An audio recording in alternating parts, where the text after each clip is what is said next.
100 million people in 80 countries around the world mine some mineral, gem, or metal using only their hands and a few rudimentary tools. So,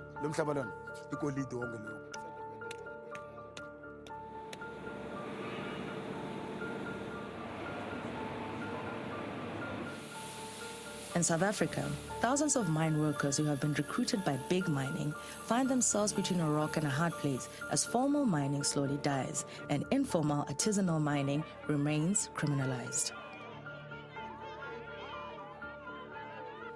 This leaves an army of workers all trained up with nowhere to go.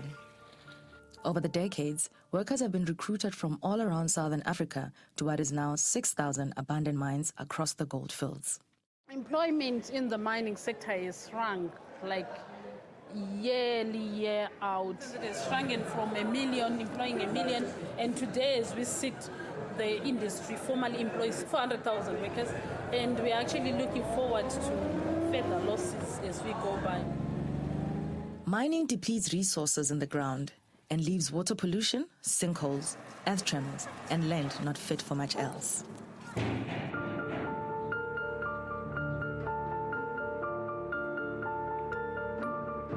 On the edge of these goldfields, 29-year-old Sandile Nombeni became interested in mining through trying to find out about the lack of RDP housing around the mines and joined the Ekurhuleni Environmental Organization. When we approach the Department of Human Settlements, they'll say, no, the challenge in Guatemala is that we're having so many mines. We cannot buy a space to build the RDPs within the community due to the underground shafts which are there, which belong to mines. So that gave us an interest of finding out which mines are actually here. I used to go to school here. Some of my classmates, then they will go out and come here and hang here. Today it's my first time actually to this building. Ngibona, namanzi and everything. Ayikho shopping, it's not safe. The Ekurhuleni Environmental Organization works with the community finding ways to empower local people. Working on a shoestring budget, they use their mobile phones to record podcasts. Today, Sandile raises the issue of zamazamas, small-scale artisanal miners. Welcome everyone to our radio station, Community Connection. Thanks to our guest for coming. We need to produce a podcast which will be distributed to the other social media channels around the East Randi, Kulamazamazamas now. Our task already, we have tried to contact with other Zamazamas in all over the Gauteng.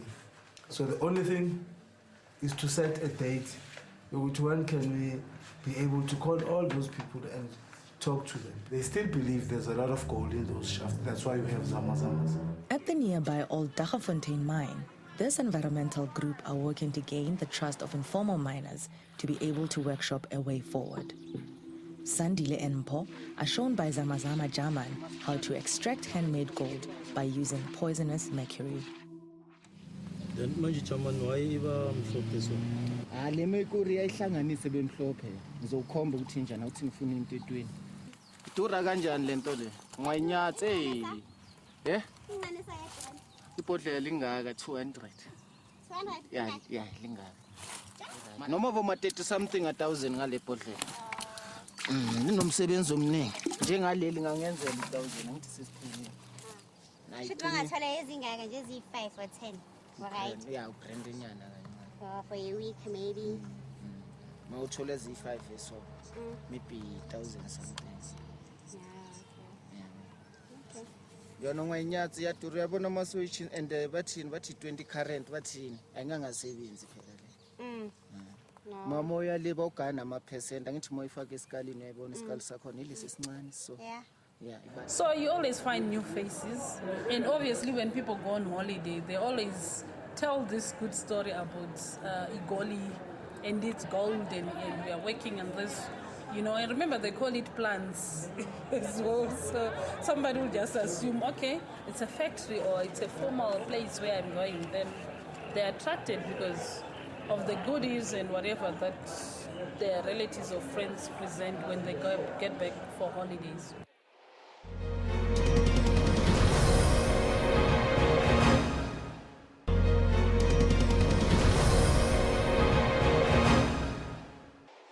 George Harrison Park is where the first prospector stumbled across the gold-bearing reef in 1886.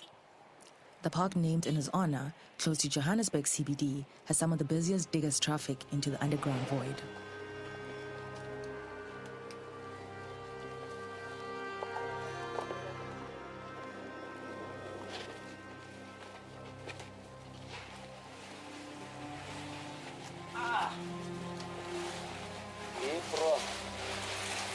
I'm a mine, when they shut down, and sometimes when they retrench people, the only thing that they know is mine lapayana. So now, the only solution, abanayo, they go back lapayana, even though imine valile, then bayenze whatever bayenzayo to survive.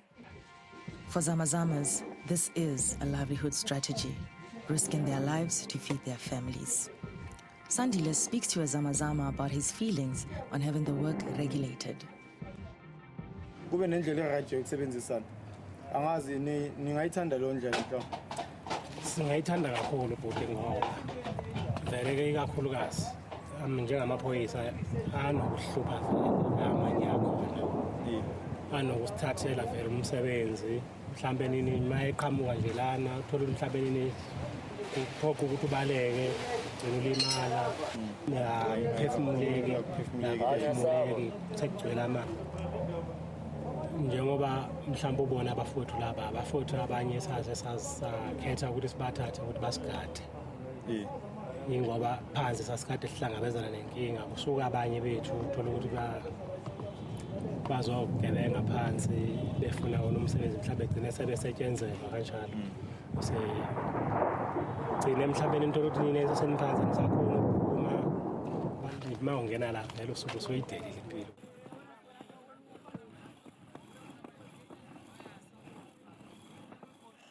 This woman requested to have her identity withheld. Being a Zamazama enables her to be the sole breadwinner for her family. However, her lack of protective gear is taking a toll on her health. Saka pandakaenda kuzvipatara ndarwara ndikaudzwa kuti ndirifawo ndirege basa iri nenyaya yekuti ropa rangu riri kuita shoma mandiri. Ndakangoti okay nekuti ndandisina option nekuti ndaiti ndida kurapwa asi problem iripo pari zvino ndeyekuti handikwanisi kuti ndigare ndisashandi nekuti ndikagara ndikasashandi kwanokwanisa kuwana mari. Vana havaendi kuchikoro ende mai vangu vanoda kuchengetwa nekuti hakuna mumwe munhu anovachengeta kunze kwangu.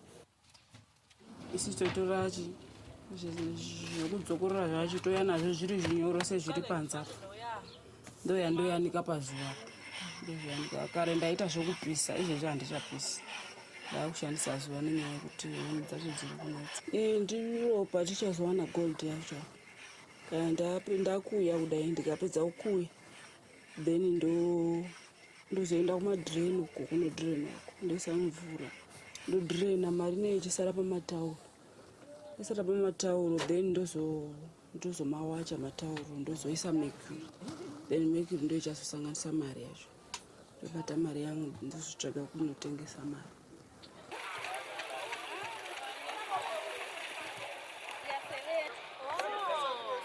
Nekuti zviri risk nekuti mapurisa akakuona uinayo mercury yachona anokusunga haibvumiri ende vanotokuvhunza kuti wakaiwanepi inini handizivi kwainowanepa. Sandile visits environmental activist Godfrey Makomeni, who explains the health risks that not only the Zamazamas face, but also the community. Yabona la most abantu babulawa yi-cancer. Because during windy seasons, i-dust ephuma la, yabona sime kanje, ngeke ngibone from a distance. Sime kanje, ngo-August. Le ndawo le bamhlophe yonke. Sulfuric acid yekhosa lobo mhlophe even nama-tailings mowabheka anobumhlophe nobuyelo, which is a mixture uranium richness ne-mixture ye-sulfur. Cancer would seem to be widespread in this area. Zamazamas, whether working closer to the surface or deep underground, are even more exposed to this uranium.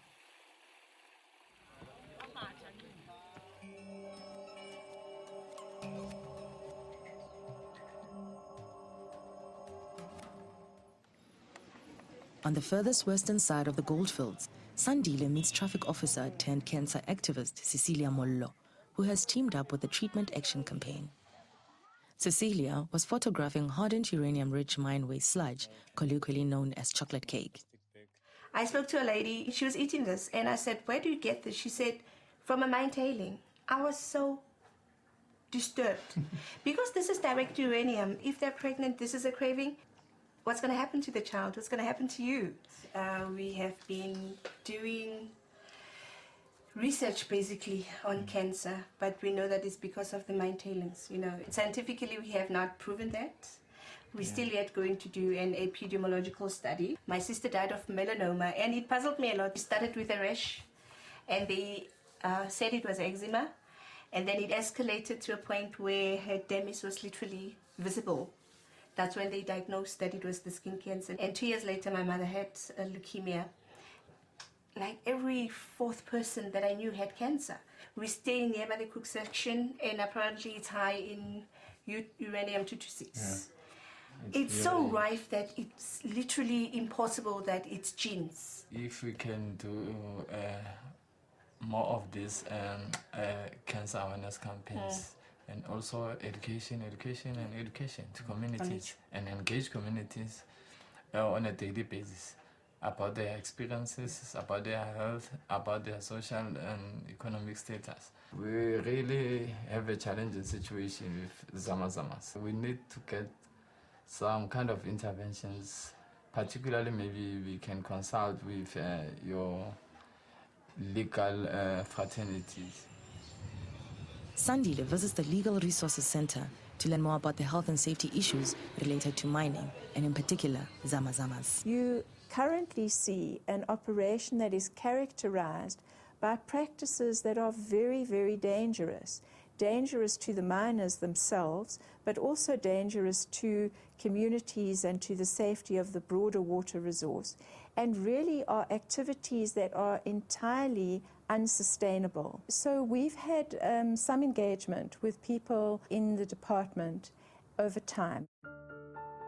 Mintails, a smaller mine on the West Rand, is struggling to mine sufficient gold to meet its health and safety obligations and to deal with the increasing numbers of Zamazamas.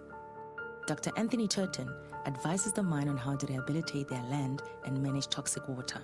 He discusses Zamazamas with Sandile. We're going to show you some of the impatla now. Oh, okay. So this is what we've taken out of different mining operations over time. Okay. In order to create a post-mining, Zama-friendly artisanal mining economy, some very, very hard negotiations have to be had between the regulators, investors, big mining companies. You always have to have kind of like a truce, between these different parties. Can it be negotiated? Probably yes. Is it going to be easy? I suspect no. While some Zamazamas work unused closed mines, others are mining still functioning ones. I still have a problem, with those illegal miners who invade or trespass formal mines. Those are the people that make it difficult for business to actually accept that this particular area needs to be decriminalized.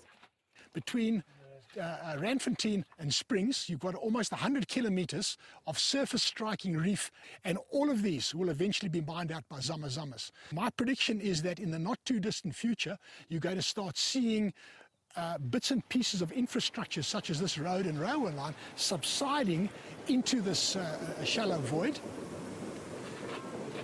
There was 4 Zamas underground. They blew out 6 pillars with illegal explosives. About half the charges misfired, and a big rock about the size of a motor car came down on top of the one Zama's head. Squashed him. There was only his foot and his hand left sticking out. The mine rescue team had to be sent in, and the first thing that the mine rescue team noticed was that half of the explosives had not detonated. So they were obliged to pull their team out, so that body's still left lying underground.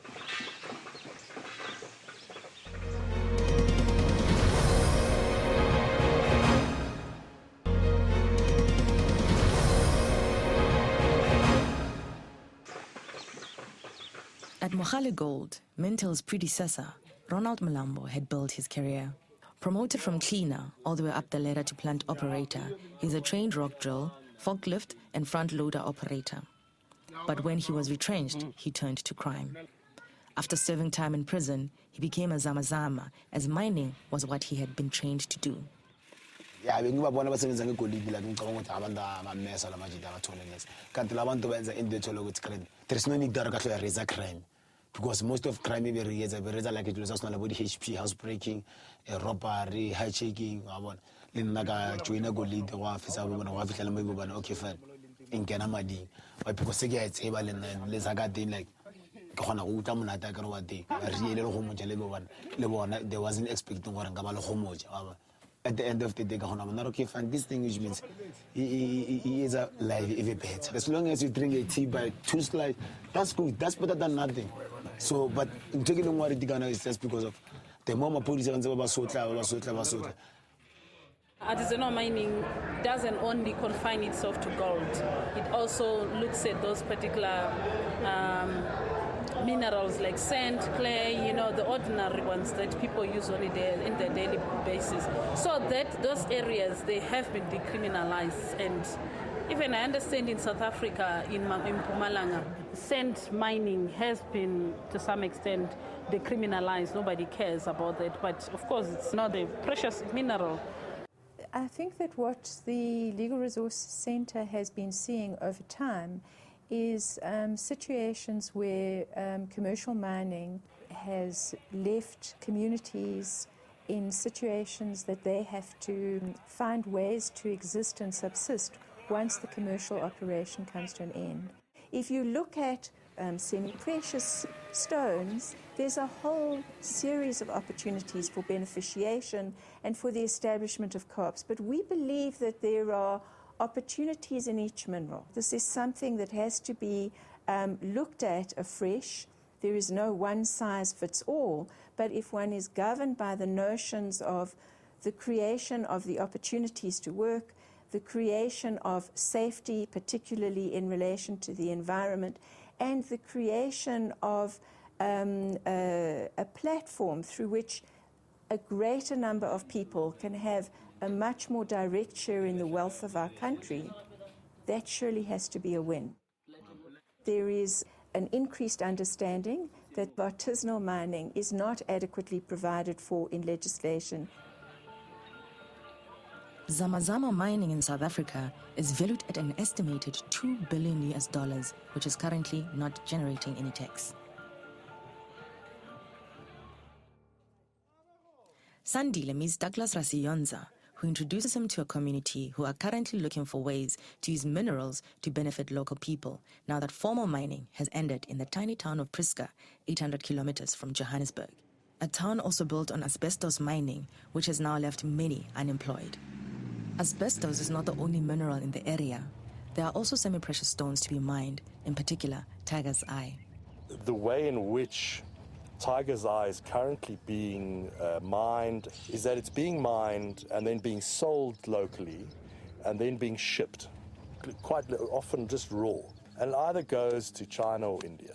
People should benefit from what they got locally, and if we could only just focus on that, then we'd all be richer, we'd all be better.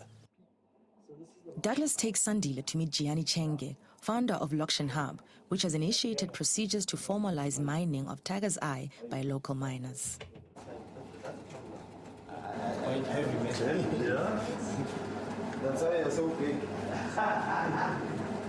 It basically frustrates one to see that no, it can't be that there's no jobs. It can't be that people's lives are not better, is it? So I then thought of a beneficiation plan. When basically started the process. What we need is a system that allows builds in this kind of working way and allows people to almost be fair with each other, to be honest with each other, to be open and sharing with each other around a product. From the miner up until the marketer would basically benefit. Everyone's life would then be changed, is it? Mintech came, trained people on how to cut and polish gemstones. Gianni takes Sandile to meet some of the local miners. The Priska guys had a process where they registered cooperatives, you see, amongst themselves. Yeah? You see the guys are mining, you see? They're paying for that excavator. The Priska Protocol is an agreement, a vision of working together where participants give proper value to the efforts and skills of others along the value chain. If I can take this to Gauteng, they'll think it's gold. The protocol is also about nurturing relationships and local skills.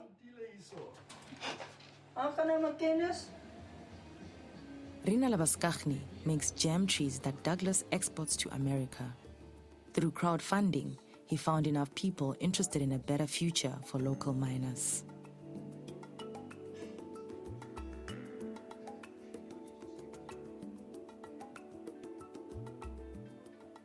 Take the skills in working or taking ownership of our mineral resources. It's how to create our own market, our local market. The one thing I've learned from especially the character of Gianna in Priska is the way he was so patient, having to fight for things for 7 years before you can get things running. Back from Priska, Sandile goes to visit Ronald, the retrenched miner turned Zamazama, to explain the Priska Protocol. Zamuti be formalize the government zamu recognize sizamu update because manje asipana ziko isipana esikhona lesi yabona mabibe kanje yabona maye ngaba njalo bafuna ngabe right ngakhulu ngoba one thing for sure mato bakubhaya ngeke bazibalimali or ngeke baziba. There's simply no legal space for the organized mining industry to engage with the disorganized artisanal mining industry. That's immoral, that's unjust. You recognize that it's happening, but you call it illegal. So you say, I can't engage with it because it's an illegal activity and we can't engage with criminals. You know, democracy is government by discussion. I believe if we can create the statutory vehicles to deal with it, we can have debate about it. Yeah. The legislation that we have is all based on the assumption that we're going to continue mining. Nobody's really applied their mind to mine closure or what's going to happen in the post-mining economy. What we see around us today, the Zamazama issue, these desolate badlands, all of these are manifestations of a policy failure. Much research, like from the context of the northern countries, those countries to the north of South Africa, where artisanal mining is now well pronounced based on economic and political aspects. They have actually agreed that enough research has been done. All that needs to be done is the practical aspect of it. Like, for instance, decriminalization is not all, but it's a step towards formalizing these particular people. First, you decriminalize them, then you ensure that they have the relevant infrastructure, the relevant documentation, let's say when it relates to licenses, so that they can conduct their work in a more free environment. Then, not only that, they need capital. Or maybe, you know, create spaces where people can earn a living on a daily basis. With this journey, it has given me different perspectives of how our different communities, how do they think, how do they work together, and what are the challenges between most of the mining communities. If we do things collectively, we are gonna win what we are fighting for.